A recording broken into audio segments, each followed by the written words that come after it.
Muito bem, nós vamos meditar na palavra do Senhor nesta noite. E o texto que nós vamos ler da palavra de Deus é Daniel capítulo 9. Convido você a ler a palavra junto comigo. Daniel capítulo 9, versículo 20.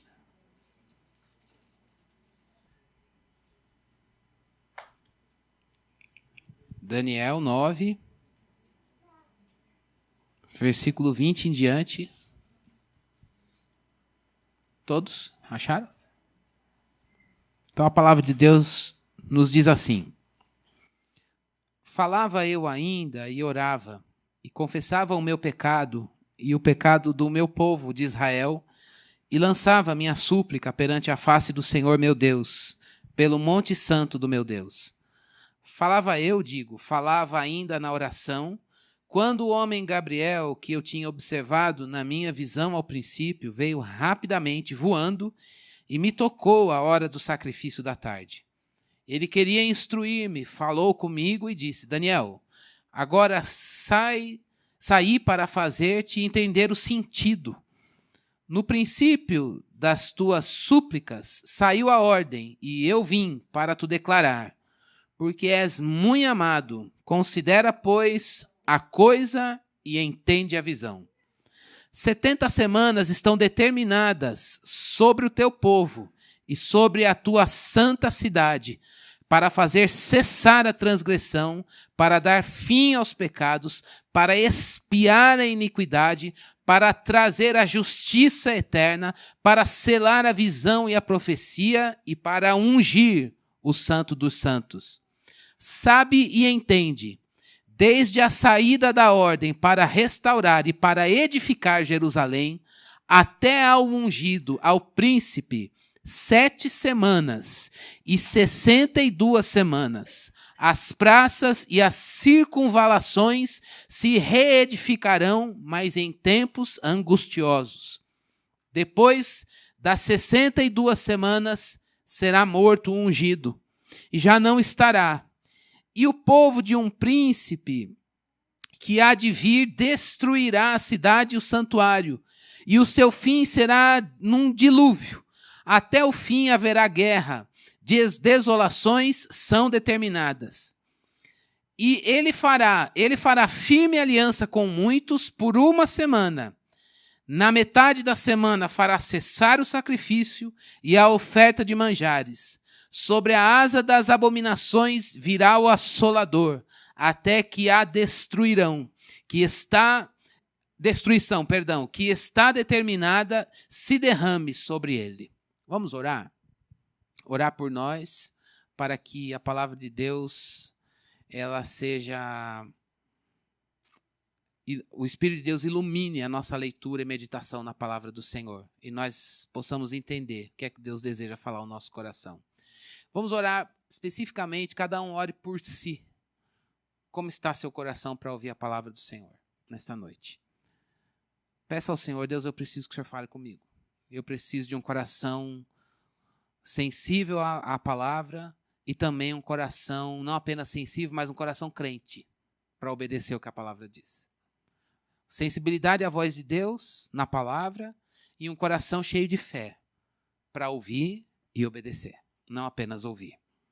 Que a graça de Deus esteja sobre nós e o Senhor nos ensine a ouvir. Senhor, nós oramos por nós. O Senhor é o nosso pastor e o Senhor sabe o que está dentro das nossas vidas.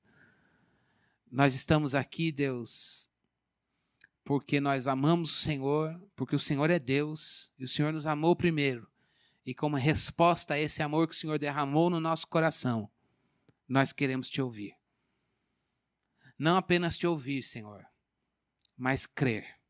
Ouvir e crer. E crendo na palavra, obedecer a palavra. Dá-nos um coração fiel ao Senhor. Dá-nos um coração sensível ao teu caráter revelado nas Escrituras. Dá-nos um coração que se permita ser tocado pelo Senhor na meditação da palavra. Dá-nos, Senhor Deus, um coração, ó Deus, que é despertado pelo teu Espírito quando iluminado na leitura da palavra. Ó Senhor, nós pedimos um coração que te conheça. Nós pedimos um coração, Senhor Deus, fiel como é o do nosso Mestre Jesus, o do nosso Salvador Jesus Cristo, o do nosso Senhor. Pedimos, ó Deus, que o nosso coração não seja incrédulo. Pedimos que o nosso coração não seja eufórico. Ó Deus, pedimos que o nosso coração não seja apenas, ó Deus, um coração que ouve, mas um coração, Senhor Deus, que se avalia a partir do que ouve do Senhor na palavra. Ó Deus, que a Tua palavra seja clara aos nossos corações. Usa, Senhor Deus, o texto para guiar, ó Deus, aquele que está perdido, para consolar o que está triste, para edificar o que está fraco, Senhor. Ó Deus, para fortalecer, Senhor Deus, aquele que está, ó Deus, em vias de cair. Ó Senhor Deus, e nos firma na verdade. É a nossa oração em nome de Jesus. Amém. Na semana passada, irmãos, nós vimos que Daniel foi um leitor da Bíblia. Daniel era um leitor das Escrituras. E ele leu o texto de Jeremias. E por ser um leitor das Escrituras, ele orou. E aí Deus falou ao nosso coração que nós devemos, a nossa vida na meditação da palavra deve nos levar a uma vida de oração. Mas interessante também que esse mesmo Daniel, que é o leitor, estava ali com o texto de Jeremias fresco na cabeça dele, e esse texto, não apenas na cabeça, mas no seu coração, o fez ir a Deus e orar. Agora a gente vê que ele continua na leitura da palavra e numa vida de oração, e a sua oração é respondida. No momento em que ele ora, a partir das Escrituras, a oração dele é respondida. E nessa resposta, quando ele registra essa resposta no livro, ele não o faz de uma forma literal. Ele recorre a um elemento, eu queria que você prestasse bastante atenção aqui, a gente precisa fazer algumas considerações antes de avaliar o que Deus tem para falar conosco nesse texto. Quando Daniel faz o registro do conteúdo da resposta da oração que ele recebe, ele o faz numa coisa que a gente chama de linguagem característica de uma literatura apocalíptica. O que é essa linguagem característica de uma literatura apocalíptica? Ele recorre a uma linguagem simbólica. Era difícil para nós, mas era comum para eles. Porque a gente... Lá no céu a gente conversa. E aí, Daniel, por que escrever uma linguagem simbólica? Podia escrever literalmente? Mas era normal. O livro do Apocalipse é o maior exemplo que a gente tem. Está recheado. E tem um ser que tem chifre, alguma coisa para lá. É tudo 4, com 7, 3,5. Por que não fala literalmente? Por que tem que usar? Era normal na hora. Era um estilo literário que eles tinham. Daniel fez esse registro. E o que a gente pode pensar nesse registro simbólico que ele faz é que ele pega o número que a gente viu no texto e multiplica por 70. Não tente decifrar, pessoal de exatas, não é um enigma para você sair daqui. Hoje eu encontrei sei lá se antes ou depois do Teorema de Pitágoras, alguma coisa da matemática. Daniel já estava ali lançando alguma coisa. Não, Daniel está aqui colocando uma linguagem simbólica, aquilo que vai acontecer no fim, ele está colocando isso 70 vezes o número original. Por que ele quer mostrar isso? Preste bastante atenção aqui, gente. Daniel estava ali já no fim do seu ministério, já tinha passado por bastante experiências com o Senhor, e o objetivo dele era o quê? O Senhor disse em Jeremias que o povo ficaria 70 anos no cativeiro. Olha o número 70. E o povo, de fato, ficou 70 anos no cativeiro.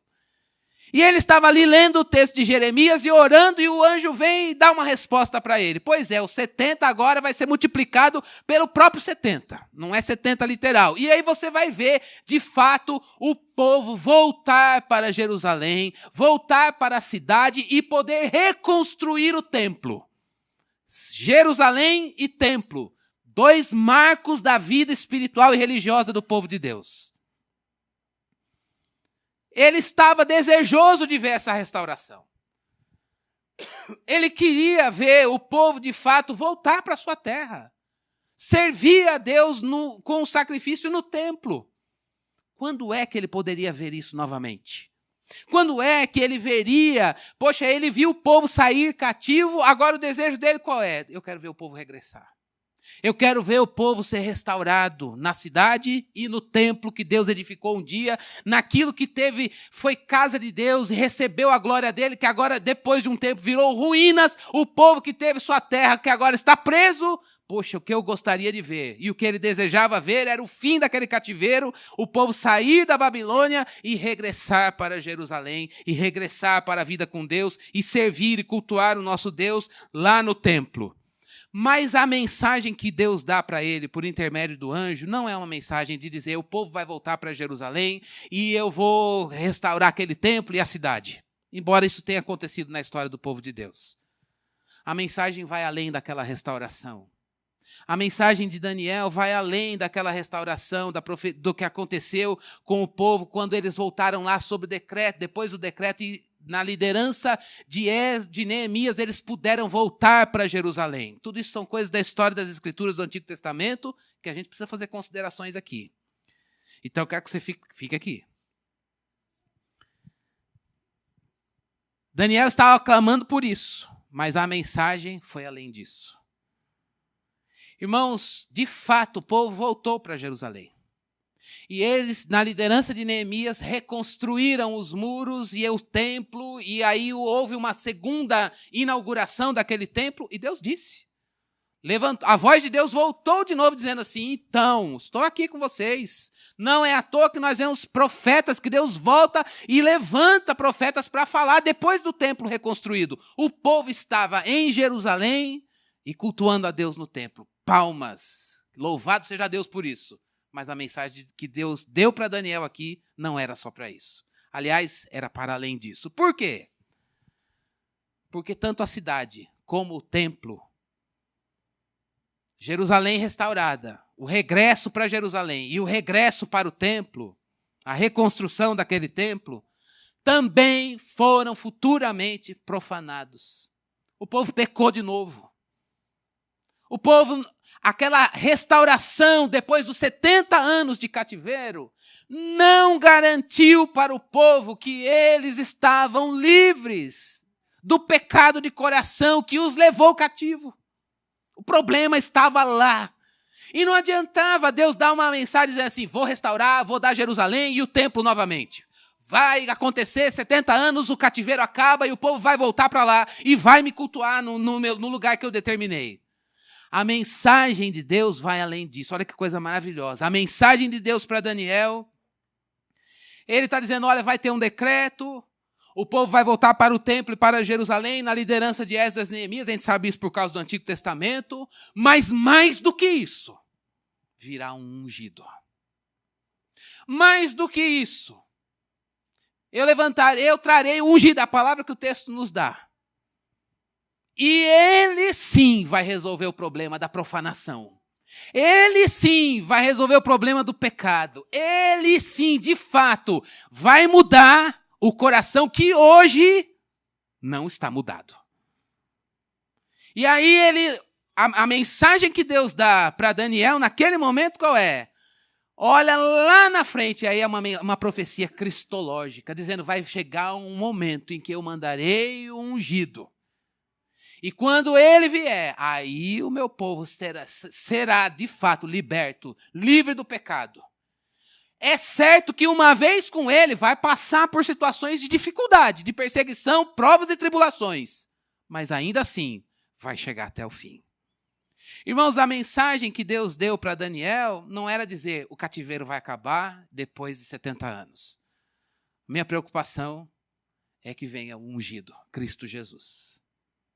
E aí o versículo 24, ele nos mostra exatamente aquilo que o conteúdo dessa ação nas 70 semanas, as famosas, não sei quem já estudou escatologia aqui, já ouviu falar das famosas 70 semanas de Daniel. E aí tem inúmeras coisas, aí eu confesso a vocês que falei, Senhor, tem que pregar nas 70 semanas de Daniel.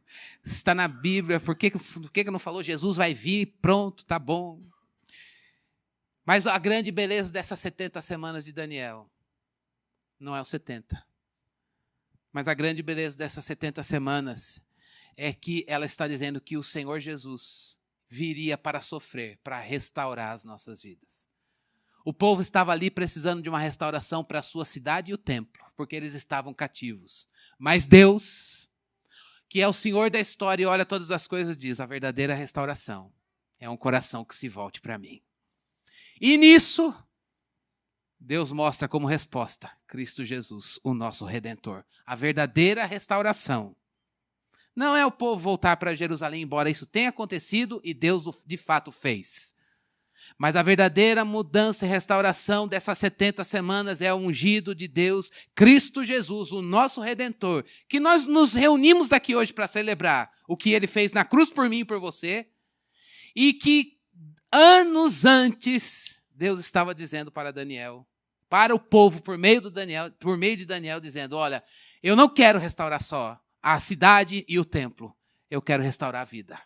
Um templo vivo que não mais venha profanar você, eu. Por quê? Por causa do Redentor, o ungido, Cristo Jesus. Irmãos, essa é uma mensagem que a gente já sabe. As 70 semanas de Daniel, elas foram reveladas anos e anos e anos antes para dizer: haverá uma verdadeira restauração e ela é operada por Ele aqui dentro, aí dentro, na sua vida e na minha vida. Além daquela de Jerusalém e além daquela do templo. Por isso ele diz, olha, serão das 70, ele divide, serão 69 até que venha ungido. E na última, entre 69 e 70, pode esperar que aquele que tiver com ungido vai passar por provas e tribulações. Isso a gente vê a partir da semana que vem. Mas hoje, eu queria lembrar com você, eu quero pedir que você medite comigo e lembre-se comigo da restauração que Jesus Cristo fez, com base no texto das 70 semanas, por mim e por você ali na cruz, principalmente porque nós estamos aqui num dia de ceia. As 70 semanas estão dizendo que Deus sofreria para restaurar o nosso culto a Deus, a nossa vida para Ele. E à luz do versículo 24, a primeira coisa que ele diz, leia lá comigo novamente, diz assim: 70 semanas estão determinadas sobre o teu povo e sobre a tua santa cidade, para fazer cessar a transgressão e dar fim aos pecados. Por que Jesus Cristo deveria vir? Para fazer cessar a transgressão e dar fim ao pecado. Irmãos, que coisa mais linda. O que levou o povo para a Babilônia foi iniquidade, foi pecado, iniquidade e transgressão. São 3 palavras na Bíblia para definir o nosso estado de rebeldia em relação a Deus. Pecado, iniquidade e transgressão. O povo poderia voltar para Jerusalém, mas o coração continuava pecaminoso, o andar iníquo, e uma vida de transgressão. Com uma vida de transgressão. A promessa de Deus para aquele povo naquele momento era: eu não quero fazê-los voltar a Jerusalém. Só. Virá um ungido. E essas 70 semanas são necessárias para que ele venha e consume a sua obra. Está falando da vinda de Cristo, a toda a sua obra lá na cruz e até a sua segunda volta, o fim de todas as coisas. E aquele que provou o sacrifício de Cristo, de fato percebe, nós hoje aqui sabemos que Jesus Cristo, ele fez, a primeira coisa que ele fez conosco foi o quê? Por nós lá na cruz foi cessar a transgressão. Cessar a transgressão, o que significa transgressão? Gente, a palavra transgressão é a expressão máxima do pecado. Não é uma palavra forte. E como que Jesus Cristo fez cessar a transgressão? Na sua vida, na minha vida, na vida do povo de Deus. Teve uma maneira. Jesus Cristo viveu uma vida ideal e ele obedeceu de uma forma ativa. Deus disse, eu vou fazer. E de uma forma passiva. Jesus obedeceu de forma ativa e passiva. O que significa de forma ativa? Eu amo fazer a vontade de Deus. A Bíblia diz que Deus deve amar o Senhor sobre todas as coisas, pois eu quero amá-lo sobre todas as coisas. Eu quero ser proativo em relação ao que a Bíblia diz. Mas a obediência de Cristo também foi passiva. Em que sentido? Ele suportou a vontade de Deus, dizendo, eu vou ficar aqui. A vontade de Deus é o sofrimento para que o homem, o pecador, seja salvo? Pois eu aguento. Ativamente ele procurou fazer o que Deus falava e passivamente dizer, a vontade de Deus é melhor, eu suporto. Obediência ativa e obediência passiva. Jesus, o único ser no mundo que fez o que Deus disse que era para o homem fazer. Adão não fez. Eu não fiz. Sinto muito, mas você também não faz. Mas tem um que faz. Tem um que tem condições de fazer. Tem um que tem poder para fazer. E esse um não fez porque ele era um cara ético, nem um cara religioso, nem uma pessoa invejável aos olhos dos homens, uma pessoa educadíssima, não. Ele o fez de fato porque ele fez para expiar a minha transgressão e a sua transgressão. Ele fez porque ele nos amou para dizer, eu sei que o cristiano não faz, nunca fez e não fará. Eu sei que o pessoal da Fonte Sicar não fazem, nunca fizeram e nunca o farão. Homem algum fez, mas eu quero fazer no lugar deles. E eu os coloco em mim. Isso é demais. Ele não obedeceu para se mostrar como educado e ético. Ele obedeceu porque ele sabia que eu não teria condição de obedecer e nem você. Aquilo que Adão não fez, Cristo fez. Aquilo que a gente colheu de Adão no nosso nascimento, dizendo, meu Deus, a Bíblia fala, vai para lá, e o meu instinto diz, é melhor ir para cá. Aquilo que Deus manda para a gente suportar, ele diz, não quero sofrer porque eu cuido de mim mesmo. O nosso instinto se autoprotege.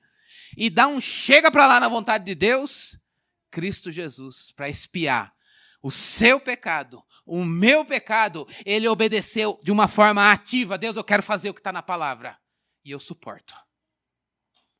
Para que eu não faço só por mim, mas eu os incluo em mim.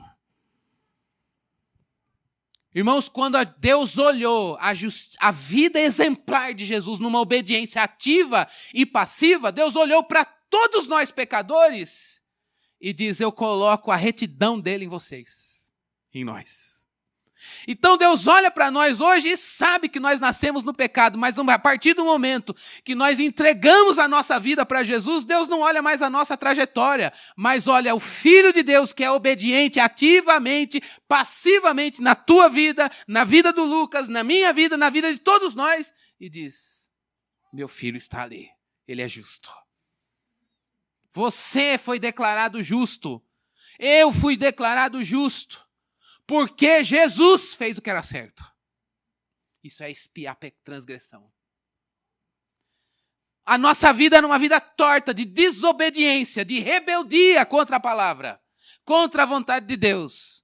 Mas porque houve um justo Jesus, porque houve um ungido que depois dessas 69 semanas viveu a vida e encarnou para andar aqui e nos dar essa vida dele, exemplar, perfeita, sem pecado, de graça, para mim e para você. Para quê? Para que a gente pudesse olhar para ele como o educado, homens que marcaram a humanidade. Tem gente que gosta desse Jesus. Homens que marcaram a humanidade. Vamos começar no Oriente Antigo, no Ocidente Antigo, no século não sei da onde, e na Antiguidade. Jesus Cristo. Ele não é mais ele não é um homem da história, para ser marcado como o educado ético. Jesus viveu a vida ideal para que eu e você pudéssemos receber essa obediência ativa e passiva. E por causa dele, eu posso chegar diante de Deus e dizer hoje, Deus, obrigado. Porque há um justo, Jesus, e ele vive na minha vida. Ele é minha justiça. O que era essa mensagem perto do povo querendo voltar para Jerusalém e o templo? Deus não faz aquilo, não, vou dar um jeito, vamos resolver, 70 anos se passarão e o povo vai voltar para cá e beleza, cumpri minha promessa. Não! Deus está olhando, tá bom, mas o pecado está ali. O coração está vendido. Eles não me obedecem. Vão cair de novo, vão profanar. E Deus sabiamente, misericordiosamente, amorosamente, faz uma promessa. Qual a promessa de restauração do culto verdadeiro? Eu quero um templo vivo, com um coração fiel, que não profane mais. Só que ele não disse, se virem Daniel e povo, meu povo, produzam um coração. O que é que ele faz? Ele prepara a vida ideal. Ele manda o filho para viver a vida que eu não vivo, que você não conseguiu viver, que nós, homem nenhum, conseguiria viver. E ele pega essa vida e dá de graça para aquele que crê. Irmãos, isso é uma alegria, isso é uma bênção. Isso nos deixa ricos. Ricos de Deus. Porque se nós estamos aqui hoje ouvindo a palavra e podemos obedecer, o mérito disso é Jesus Cristo. Ele obedeceu. Ele expiou a minha desobediência. Ele viveu a vida ideal e a vida que eu quero é a vida de Jesus. 70 semanas para mostrar que o Senhor mandaria o Salvador para restaurar as nossas vidas. E a primeira coisa dessa restauração é cessar a sua transgressão. A minha transgressão. Está no texto. É a justiça de Jesus transmitida a pecadores, injustos, ofensores, desobedientes. Eu e você. Mas Deus sabe limpar a gente do nosso pecado. O texto ainda continua dizendo que, em segundo lugar, a segunda coisa que Jesus Cristo faria era expiar, cessar a transgressão e expiar a iniquidade. Irmãos, expiar alguma coisa significa remover a culpa.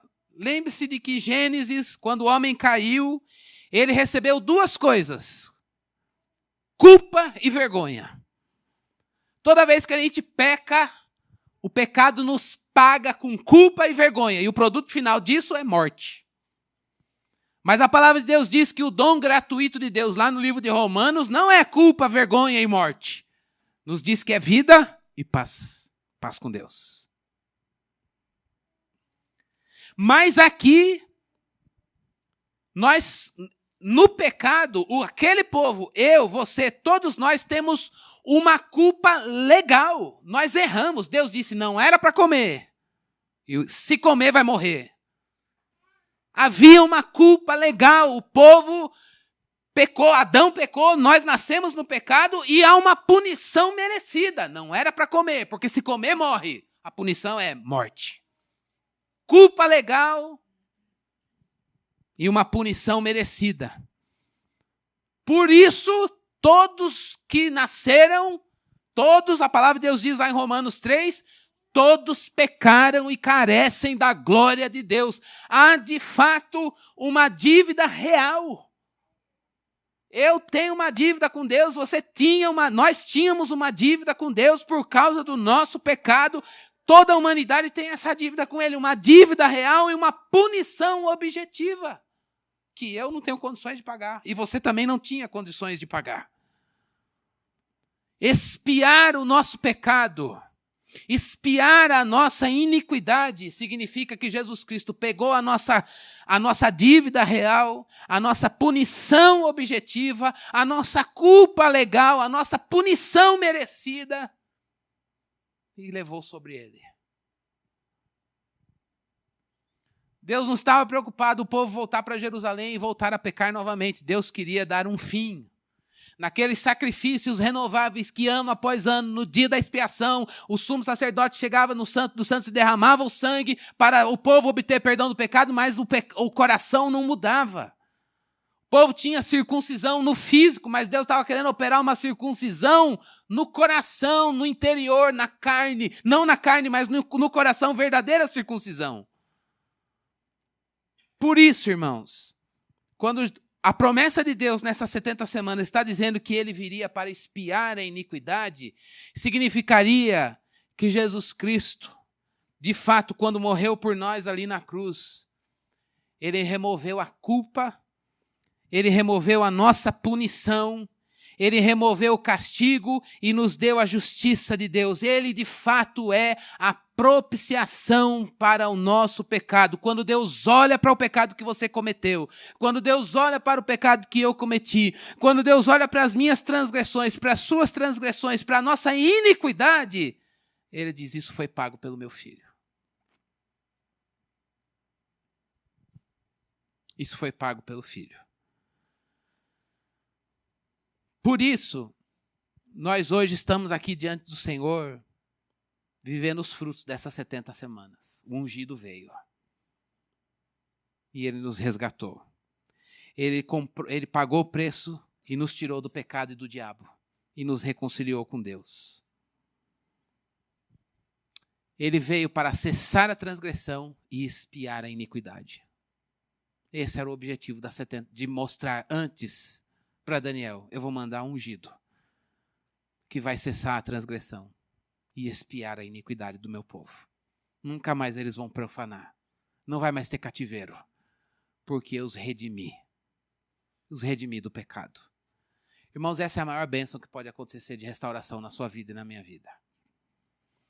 E eu gostaria de, nesse momento, colocar lições espirituais para a nossa vida com Deus, dessa ação de restauração que Jesus Cristo fez. Eu queria que a gente pudesse se lembrar disso com o nosso coração em chamas para o Senhor.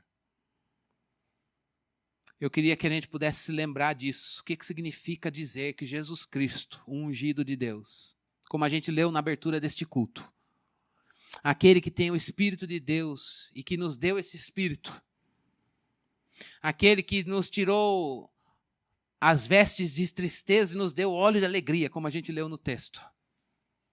O que desdobramento significa para mim hoje, você aqui em São Paulo, 2017, dizer, meu Deus, eu tenho hoje o Filho de Deus que fez cessar a minha transgressão e que expiou a minha iniquidade. O que significa para nós isso hoje?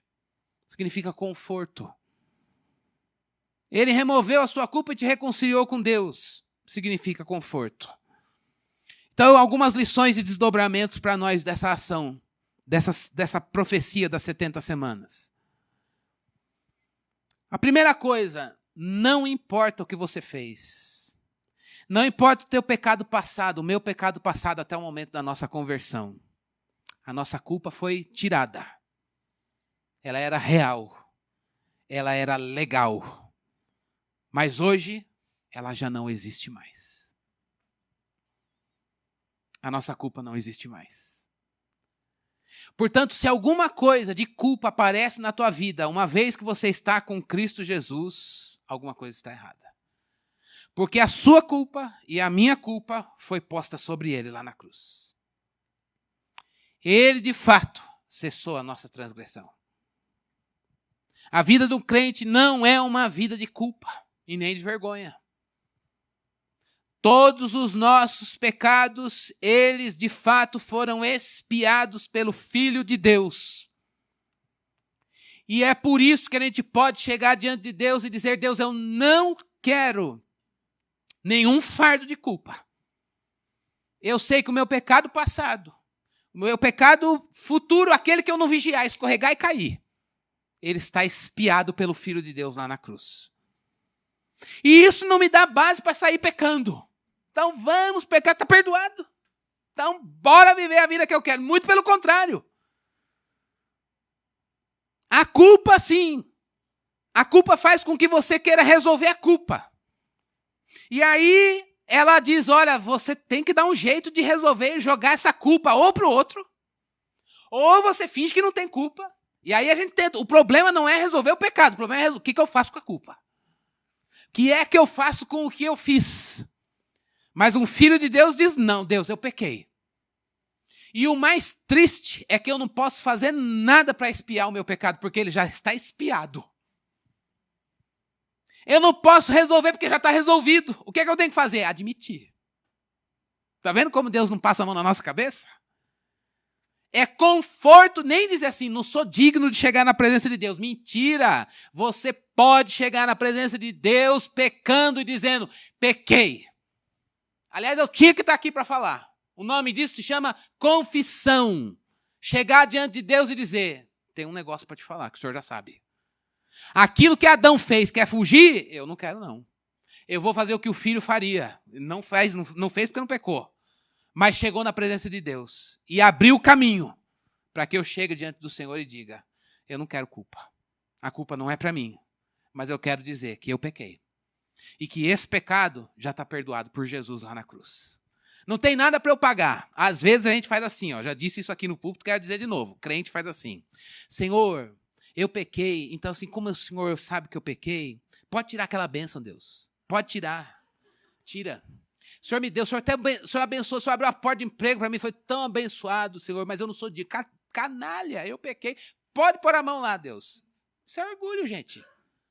A gente está dizendo assim para Deus, então, tira aquela bênção e aí eu já pago ela. Eu já pago o meu pecado. O Senhor deu, eu pequei, pisei na bola, não sou digno, e o Senhor, mas já paguei. Aí chega o irmão, ô amado, cadê a bênção? Irmão, eu pisei na bola, Deus é tão gracioso comigo, mas eu pisei na bola, mas eu já paguei. Eu já paguei, ele deu, eu deixei ele tirar aquela bênção, e agora eu já estou limpo diante dele. Olha como o orgulho é horrível, gente. A gente quer perder bênção para expiar o nosso pecado. O duro é dizer, Deus, eu pequei. E o Senhor me abençoa.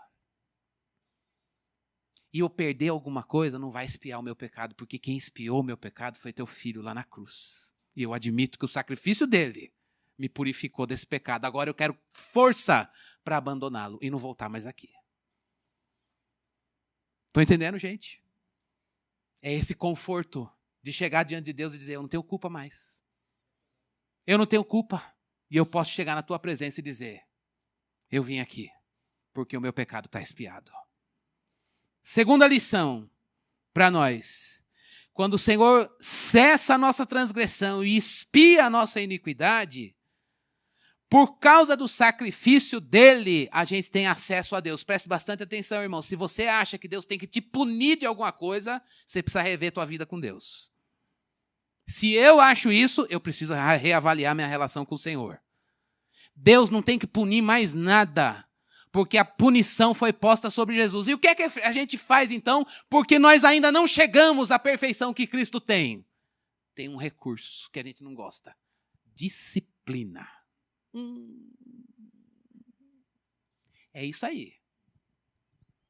Deus nos deu livre acesso a Ele. Deus não vai punir você, não. Deus não é tirano. Deus é um Deus Pai de amor, do nosso Senhor Jesus, e tem você como filho. Mas sabe o que? Por ser pai e te amar e me amar, o que é que ele faz? Ele não pune, mas disciplina. A gente quer dizer agora, para nós aqui, nós precisamos aprender a viver a disciplina que Deus tem para nós. Eu preciso aprender. Nós todos precisamos entender o nosso Deus Pai, do nosso Senhor Jesus Cristo, que por nos amar, vai disciplinar você e a mim. Disciplina não é punição, disciplina não é exposição à vergonha, disciplina não é vergonha nem culpa. Disciplina é Deus dizendo, você ainda não chegou à glória e à perfeição do meu filho. Tem daquele pecado que o meu filho já expiou, de toda a iniquidade e transgressão, tem pecados pontuais que precisam ser tratados. Tem coisas do caráter de Cristo que precisam ser forjadas na sua vida e na minha vida. E o caminho para isso é o nosso Pai chamar a gente para a disciplina. Deus disciplina a gente para corrigir as coisas que estão desajustadas a partir do caráter de Cristo. Eu as tenho. Você também tem. E um crente que tem transgressão cessada pelo ungido de Deus e iniquidade expiada por Jesus, vai a Deus dizendo, Deus, obrigado pela disciplina, porque ela trouxe Jesus para mim.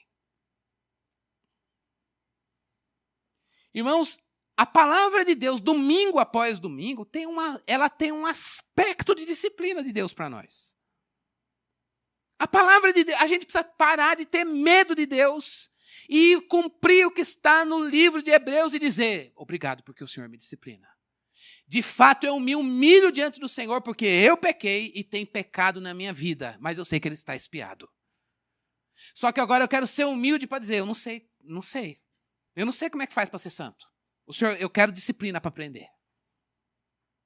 Um crente verdadeiro busca, me ensina.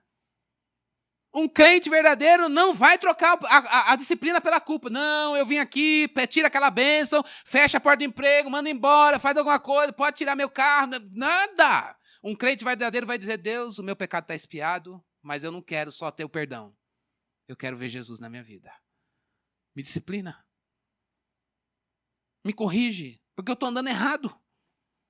Ainda tem coisas da velha vida que não estão condizendo com o caráter de Cristo. Irmãos, nesta noite, quais são essas coisas na sua vida e na minha? Em que áreas Deus precisa disciplinar você e a mim? Em que áreas Deus precisa me chamar e dizer, Cristiano, não é aí, meu filho. Está errado. Você não está vendo que você está andando de culpa em culpa em culpa, querendo espiar aqui, está tudo espiado lá, agora se abra, eu não vou punir você. Eu quero te ensinar, eu preciso te corrigir. Irmãos, nós temos deficiências no nosso caráter. E Deus nos chama hoje na sua presença, pela palavra, para que a gente compareça diante dele dizendo, Deus, me disciplina. Me disciplina, porque o meu caminho tem sido a volta ao pecado. A volta ao mesmo pecado, a volta ao mesmo pecado. Eu não quero mais profanar. Não foi isso que aconteceu com o povo de Israel? E quando a gente olha para eles no Antigo Testamento e diz, eu no lugar deles não faria a mesma coisa? É isso mesmo, mas Jesus Cristo, ele cessou a nossa transgressão e ele expiou a nossa iniquidade.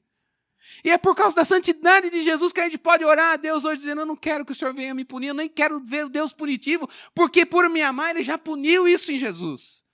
Mas por ser um pai amoroso, ele quer tratar. E eu quero ser tratado. Trata. Trata. Porque eu não sei me tratar. Você não sabe se tratar.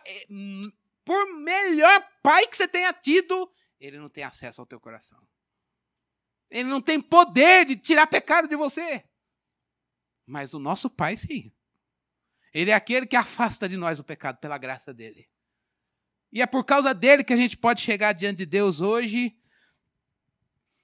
e dizer, Deus, a minha disciplina está vinculada a um pecado particular. Irmãos, eu quero perguntar a mesma coisa de outro jeito. Qual é o nosso pecado particular que nós precisamos chegar diante dele e dizer, minha transgressão foi cessada, minha iniquidade foi expiada, mas eu tenho um pecado particular que precisa ser disciplinado. Me ensina e me disciplina. Corrige e forma Jesus na minha vida. Eu quero apreender. Entende isso? Isso é conforto para nós. Se você tem medo de Deus, nesta noite, um ungido do Senhor abriu o caminho para que a gente chegue diante do Pai. Sem medo, sem culpa, sem vergonha. E dizer para Ele, me disciplina. Por que, irmãos, um filho busca a correção do pai? Porque a Bíblia diz no livro de Hebreus que Deus corrige aquele que Ele ama. O mesmo Jesus disse para a igreja de Laodiceia, olha que igreja forte, hein? Olha que igreja forte. Pegou o pastor Jesus, o dono da igreja, e pôs para o lado de fora. Jesus disse, gente, eu estou batendo na porta e quero entrar. Vocês não deixam eu entrar. Vocês estão dizendo, rico estou, não preciso de coisa alguma. Vocês não sabem que eu estou do lado de fora. Vocês estão desprovidos de mim. Vocês são miseráveis, vocês estão cegos, vocês estão nus. Eu repreendo e disciplino aquele que amo. Sê, pois, zeloso e arrepende-te. Ele repreende e disciplina aquele que ele ama. Por que ele faz isso? Para expor a gente ao ridículo perante toda a comunidade. Não. Para formar Jesus naquilo que a gente não sabe formar. Para a gente olhar para nós e dizer, eu sou um milagre. Eu estou vendo a ressurreição aqui no presente. Eu estou vendo o Filho de Deus ressurreto. E isso foi graça de Deus. Ele agiu na minha fraqueza. Irmãos, vamos ter esperança na palavra. Tem jeito para você, tem jeito para mim. O Filho de Deus cessou a nossa transgressão e expiou a nossa iniquidade. Vamos buscar a disciplina do Senhor. Terceiro desdobramento dessas 70 semanas que é uma profecia cristológica da redenção que é em Cristo Jesus para nós. Forças malignas e acusadoras foram derrotadas lá na cruz. Paulo, escrevendo para os irmãos de Colossos, capítulo 2, versículo 15, diz que ele expôs e ele triunfou dos principados e potestades lá na cruz. Triunfou deles lá na cruz. Irmãos, o diabo sabe usar as vozes malignas para assediar o nosso coração com o quê? Culpa e vergonha. A pior coisa é um crente que cede a essas vozes. Culpa e vergonha. Mas o Evangelho de Cristo Jesus nos diz que nenhuma condenação há para aquele que está em Cristo Jesus. Porque aquele que está em Cristo Jesus sabe que o nosso pecado foi punido lá em Jesus e chega diante dele para dizer, me disciplina, porque eu tenho um pecado particular que precisa ser disciplinado e o caráter de Cristo precisa ser forjado na minha vida. Mas eu sou de Jesus. E eu não faço vista grossa para o meu pecado, eu o exponho em confissão para receber perdão e seguir num caminho de arrependimento. O Evangelho não é um lugar de acusação. O Evangelho é um lugar de mudança de vida pela graça de Deus. É por isso que a gente olha para qualquer pessoa que a gente acha que é o maior pecador do mundo e diz assim, mas eu no lugar dele não faria a mesma coisa. Eu não teria as mesmas atitudes. Se o Senhor não tivesse misericórdia de mim, eu não estaria lá. Que bem há em mim, senão a graça de Deus e a misericórdia dele que nos tirou do lamaçal do pecado. E nos deu paz. Quarto desdobramento para nós, irmãos. A mediação de Cristo, do ungido de Deus, ela é suficiente para as nossas necessidades. Você não precisa, para chegar na presença de Deus hoje, de ninguém. Nem de padre, nem de pastor, de profeta, de reveleiro, de ninguém. Você precisa de Jesus. Vou orar com o irmão porque Deus fala com ele. Vai orar porque Deus fala com você. Vou buscar porque ele está mais assim com o divino. Cristo está em você, Cristo, o novo e vivo caminho. Hebreus capítulo 4 diz que o caminho está aberto, portanto vamos ter ousadia para entrar no Santo dos Santos, a fim de nós acharmos graça no momento oportuno. Vai orar, vai falar com Deus, chore suas necessidades diante dele. Nós podemos fazer isso. Ah, mas a Bíblia manda orar um pelo outro. Claro, porque nós somos uma família. Claro, porque nós somos um corpo, ninguém precisa sofrer sozinho. Mas eu não preciso de outro mediador a não ser de Cristo para chegar diante dele e dizer obrigado, porque eu posso falar. E o Senhor pode me ouvir. E a última lição, desdobramento para a nossa vida espiritual, para a gente lembrar dessas 70 semanas, que é o que a gente vai ver daqui para frente, até o final do livro de Daniel. Nós vamos passar por provas, tribulações e perseguições, mas o Senhor nos preservará em todas elas. Mas você vai passar. Viver a redenção não significa que nós não vamos ter problemas, mas significa que gozaremos a presença de Deus e sua proteção no meio da perseguição. Irmãos, Deus fez um chamado para nós nesta noite. Deus deu uma chacoalhada na nossa cabeça, eu não sei se você sacou isso, percebeu, mas se não, fica esperto. Mas Deus veio aqui nessa noite usando a sua palavra, para a gente olhar o que talvez está numa linguagem enigmática, simbólica, apocalíptica no livro de Daniel, é uma coisa clara para nós que temos o Novo Testamento nos mostrando. Anos antes, ele está dizendo, eu não quero reforma do culto. Eu quero mudança no coração. Eu não quero restauração no rito. Eu não quero restauração no rito. O povo de Israel ali, o povo especificamente em Judá, eles estavam preocupados, quando é que nós vamos poder voltar aos ritos? Calendário judaico, o rito do sacrifício, o dia da expiação, o sacerdócio, tudo bonitinho. E Deus diz, não, eu vou restaurar o coração. Eu vou expiar a iniquidade e vou cessar a transgressão. Vou fazer um povo santo. E nisso, essa promessa alcançou você e a mim. Vamos orar para que Deus reforme a nossa vida assim. Senhor, eu não quero viver com culpa e vergonha.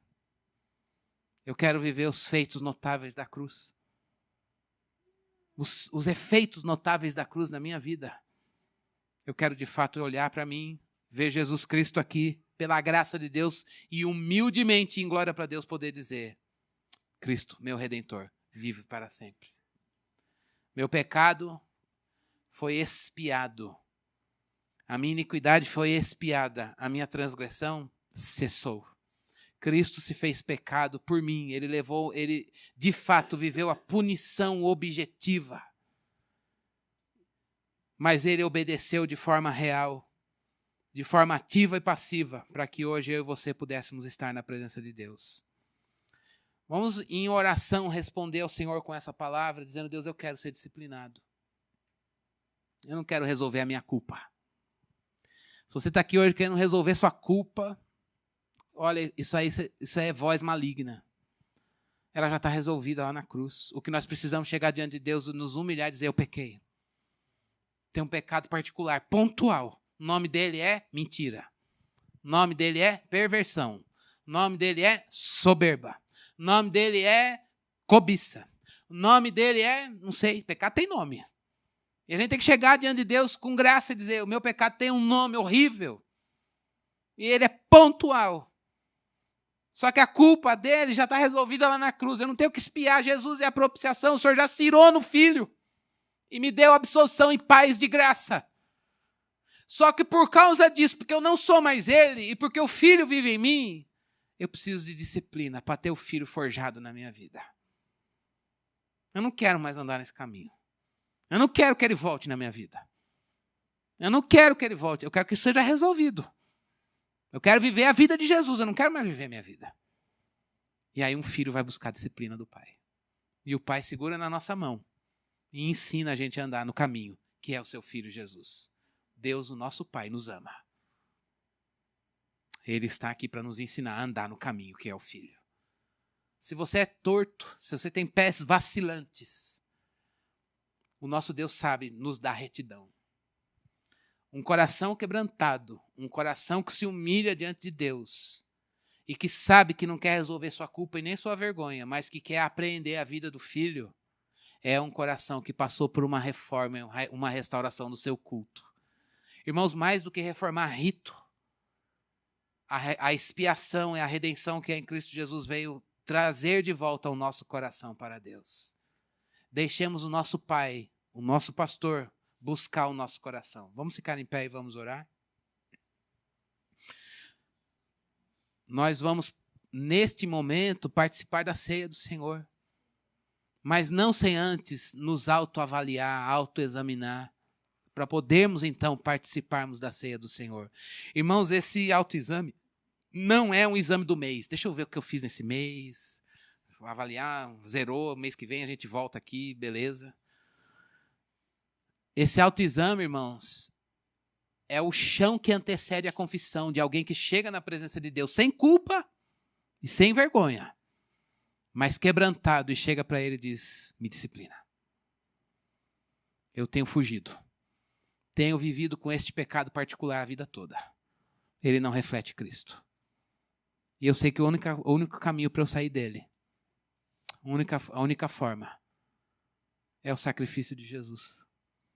E ele é graça. Na minha fraqueza, eu quero o teu poder. Na minha fraqueza, eu me humilho para dizer: me disciplina, forja Jesus em mim. Irmãos, Deus quer forjar Jesus em você, em mim, em cada um de nós. Que o nosso coração seja sedento por Ele nesta noite e clame, para que a gente possa ter um coração quebrantado e onde Jesus for forjado em mim e você formado, a gente vai ter a obediência ativa e passiva que Jesus teve. É o Filho de Deus em você, é o Filho de Deus em mim. Feche seus olhos e vamos falar com Deus.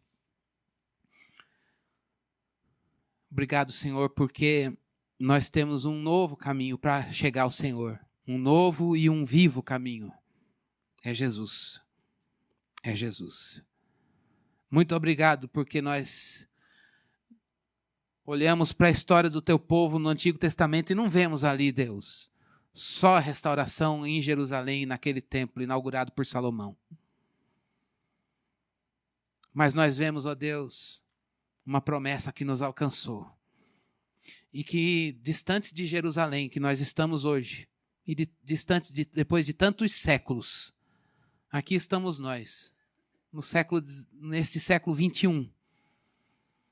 Ó Deus, um povo que, uma outra cultura, com outra língua, em outros hábitos e costumes, mas vivendo os efeitos notáveis da cruz de Cristo. Essa promessa se cumpriu nele. E um dia ele voltará para finalizar esse reino. Até lá nós estamos passando por provas e perseguições e tribulações, mas não sem a tua preservação na nossa vida. Nada pode desfazer essa redenção. Nada pode voltar atrás na salvação. Nada pode tornar nulo aquilo que é eficaz. Glória seja dada ao Senhor. Louvado seja o Deus que falou com Daniel, que revelou estas coisas a Daniel e que as cumpriu em Jesus. Obrigado porque nós hoje somos Israel de Deus em Cristo Jesus. A igreja de Cristo Jesus. Muito obrigado, Senhor Deus, não apenas pelo cumprimento dessa promessa em Jesus, mas obrigado pelo privilégio de, a partir dela, nós vermos em nós que a transgressão cessou na nossa vida. A iniquidade foi expiada e Jesus recebeu a ira que era para nós. É por causa disso que nós comparecemos na tua presença para dizer, Deus, nós não somos mais o que éramos, mas ainda não estamos na glória e existem expressões pontuais deste pecado na nossa vida. E nós nos humilhamos em gratidão ao Senhor na tua presença para dizer, há pecado aqui. E nós não dizemos isso com alegria, nós dizemos isso com tristeza, mas sem culpa. Clamando a Deus Pai, como filhos que precisam da sua orientação. Disciplina, Deus. Disciplina a minha vida. Disciplina teu povo que está aqui nesta noite. Ensina-nos a andar em Jesus, o caminho. Ensina-nos a andar, Senhor Deus, em Jesus, o Santo dos santos. Ensina-nos a viver a vida de Jesus com obediência ativa e passiva. Aquele que não obedeceu porque era obrigação, mas obedeceu porque viu beleza nos mandamentos. Atrai o nosso coração, Senhor, para uma vida de obediência ao Senhor, porque o Senhor é Deus e pode mandar. Converte o nosso coração nesta noite para a verdade do Evangelho. Senhor, nós queremos dizer ao Senhor que o pecado nos escraviza e nós morremos para ele. E nós hoje queremos andar na verdade em novidade de vida. Ó Deus, por favor, nós nos apresentamos na tua mesa, porque o Senhor nos deu esse acesso. O Senhor que nos chamou para estarmos aqui. E é com alegria na tua presença que nós pedimos ao Senhor, perdoa os nossos pecados, Senhor. Nós confessamos os nossos pecados diante do Senhor e pedimos a graça no momento oportuno. Ó Deus, faz calar as vozes de acusação malignas que perturbam a nossa paz. E que em paz, redimidos por Jesus, lavados no sangue do Cordeiro, nos apresentemos ao Senhor sem culpa, sem vergonha. Em paz com Deus, nos apresentemos reconciliados com o Senhor e com o teu povo. E a uma só voz, ó Deus, nós estamos aqui como uma família, a família de Deus. Em quem todos nós tivemos as nossas vestiduras lavadas no sangue do Cordeiro. Para que hoje pudéssemos comparecer como uma igreja pura, santa, sem defeito, sem mancha, sem ruga, nenhuma mácula, nada em nós. E o mérito dessa pureza, dessa santificação é toda Cristo Jesus. Louvado seja o teu nome por isso, Deus. Nós queremos viver perto do Senhor. Nós queremos andar com o Senhor. Nós queremos andar na tua presença. Nós queremos andar no caminho que é Jesus. Pai, disciplina a nossa vida. É um sinal do teu amor. Ó Deus, nós somos teus filhos e sabemos ouvir tua correção. O Senhor é o nosso Pai em Cristo Jesus. E o Senhor sabe nos ensinar. Ó Deus, e nós queremos aprender. Humildemente oramos pedindo a correção. Pedindo a tua disciplina, Senhor. Recebe nosso amor, nossa confissão, nossa gratidão como um ato de fé. E um ato de humilhação diante do Senhor. E que nesta ceia o Senhor nos renove. Nós cremos, Senhor Deus, que a tua presença não está no pão e nem no cálice, mas o Senhor está presente aqui. A presença de Cristo é real aqui. E nós reconhecemos essa presença, invisível, mas nós reverenciamos essa presença. E nós nos permitimos ser renovados nas nossas convicções no Evangelho pela presença real de Cristo na ceia.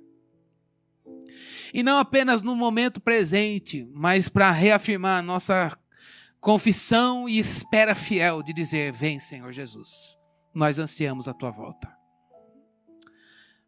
Neste momento à luz da tua palavra e de oração com a ceia do Senhor, nós também cultuamos e honramos o nosso Mestre Jesus.